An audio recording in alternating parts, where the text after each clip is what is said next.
Good morning everyone, welcome back to my channel. কেমন আছো তোমরা সবাই? আশা করছি সবাই খুব ভালো আছো। আবার অনেকদিন বাদে একটা ব্লগ তোমাদের সাথে শেয়ার করছি।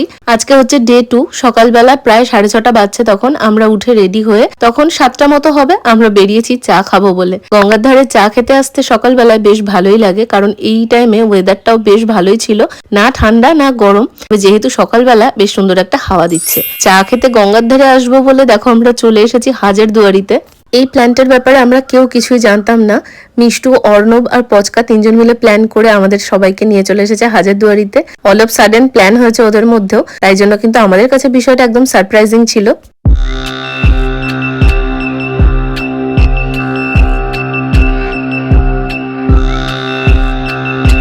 আমি তো এই কদিন আগে হাজারদুয়ারি থেকে ঘুরে গেছি, আর তার আগে তো কতবার আসা হয়েছে। যেহেতু আমাদের বাড়ি থেকে হাজারদুয়ারি ডিস্টেন্স খুব একটা বেশি না, তাই অনেকবার ছোট থেকে এখানে আসা হয়েছে। তবে যতবারই আসি একটা অন্যরকম ভালো লাগা কাজ করে, মনেই হয় না যে জায়গাটা তো দেখা জায়গা, বোরিং লাগছে। প্রত্যেকবারই কিন্তু বেশ ভালো লাগে, আর এখানে ফটোশুটের জন্য তো একদম পারফেক্ট লোকেশন। আচ্ছা, কমেন্টে তোমরা জানিও তো তোমরা কে কোথা থেকে ব্লগটা দেখছো, আর কেউ এই হাজারদুয়ারিতে এসেছো কিনা সেটাও অবশ্যই জানিও।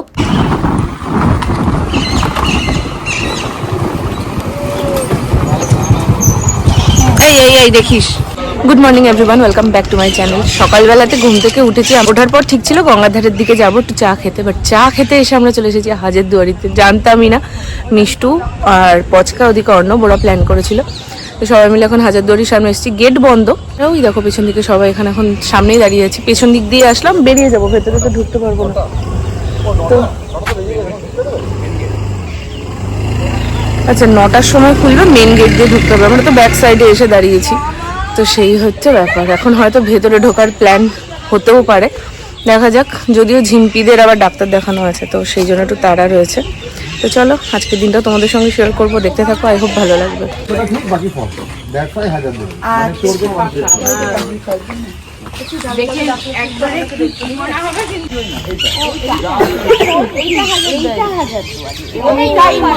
এখন তো মানে খোলেই নি, এই সাইড দিয়ে ঢুকতে পারবি।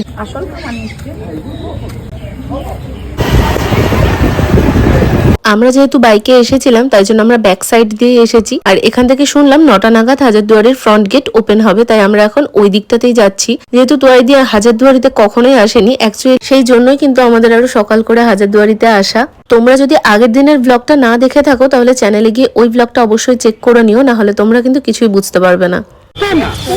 আমরা ভেতরে ঢুকবো না, কারণ কারোর কাছে অত টাইম নেই, সব ট্রেন আছে। ওই তারপর ও ডাক্তার দেখাতে যাবে, তো বাইরে থেকে জাস্ট ওরকম ছবি তুলছে। মিষ্টুরা গাড়ি পার্ক করতে গেছে, আসলে ছবি টবি তুলে তারপর এখান থেকে আমরা। আর সকালবেলাতে এখন বেশ ভালোই রোদ লাগছে, সানগ্লাস নেই না। আর এই সানগ্লাস রোদের মধ্যে, এই সানগ্লাস ছাড়া না বেরোলে মাথার যন্ত্রণা শুরু হয়ে যায়। হাজারদুয়ারির সামনে বেশ কয়েকটা ছবি তুলেছি, আর তারপর আমরা এখন বাড়ির দিকে রওনা দিয়েছি। যদিও বাড়ি যাওয়ার প্ল্যান না, চা খাওয়ার প্ল্যানটা কিন্তু এখনো হয়নি। তার সাথে চা খাওয়ার প্ল্যানটা থেকে আরো বেড়ে হয়েছে ওটা ডালপুরি খাওয়ার প্ল্যান। তো দেখা যাক এখন ডালপুরি কোথায় খাওয়া হয়। আমরা এখন যাচ্ছি বহরমপুরের দিকে। তবে তার আগে আমাকে আর পচকাকে যেতে হবে একবার মামা বাড়ি, মিষ্টুর ব্যাগটা নিয়ে তারপরে আবার ওদের সাথে জয়েন করবো। হয়ে গেছে চাপ, ঘরে থাকতেই ভালো লাগে না এখন আর। এখানে আসলে মানে আমি শুধু চান্স খুঁজি যে তার সাথে একটু বেড়ানো যায়। ভাই চল বেড়া,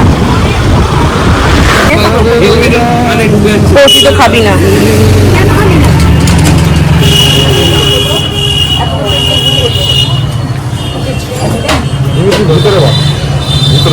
ভেতরে বসার স্পেস নেই, বসবে কোথায়?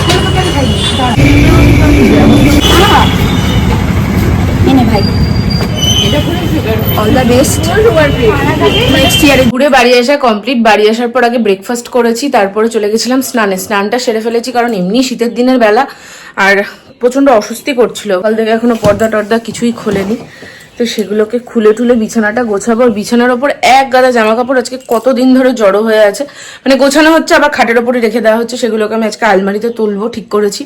তো এই টুকটাক করে আমি এই কাজগুলো করি। মা গেল একটু কাজে, তো মার আসতে তো দেরি আছে। এখন বাচ্চা 11:10-15 মতন, না সরি 11:35। আমি তো ঢুকলাম তখন কটা, 11:15 এরকম। এই হচ্ছে ঘরের মেঝের অবস্থা, এই হচ্ছে খাটের অবস্থা। তো খাটটাকে ফার্স্টে ঝাড় দেবো, এগুলোকে পুরো নামাবো, তারপর আলমারিটাকে আমি গোছাবো।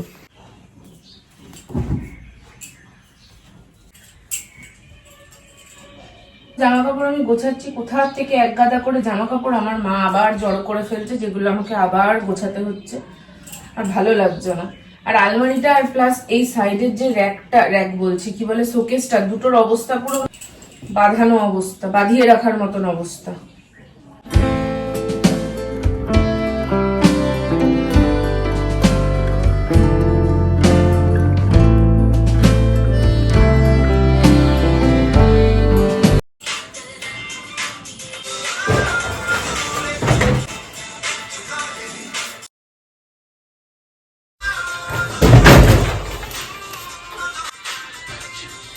বিছানাপত্র আমার সব গোছানো কমপ্লিট, খাটের ওপর থেকে জামা কাপড়গুলো সব আমি ওদিকে সরিয়ে দিয়েছি। আর আওয়াজ পাচ্ছ কারণ মাও চলে এসেছে।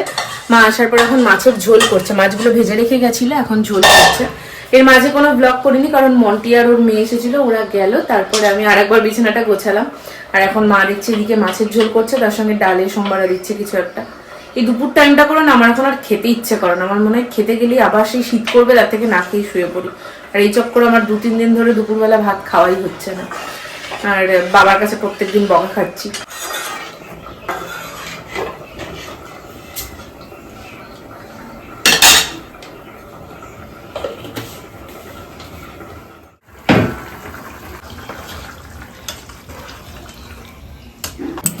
বাড়িতে মিষ্টি থাকলে যতক্ষণ অবধি না সেটা শেষ হয় শান্তি হয় না আমার।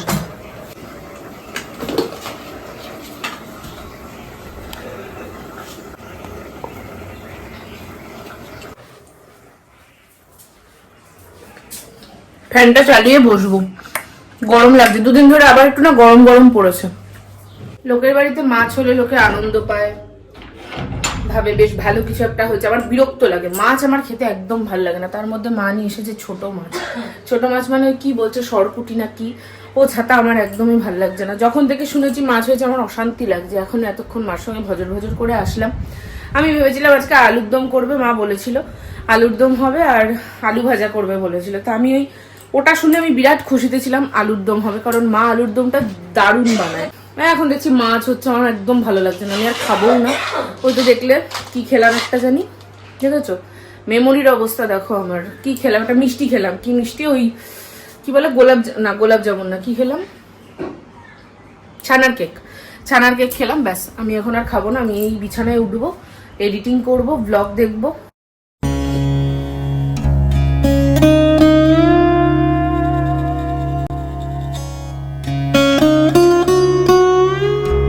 Good evening everyone. বাচ্চা এখন 6:10। আমি জাস্ট একটু আগে ঘুম থেকে উঠেছি। আর আজকে আর লেপটা ভাঁজ করিনি, প্রচন্ড শীত করছে।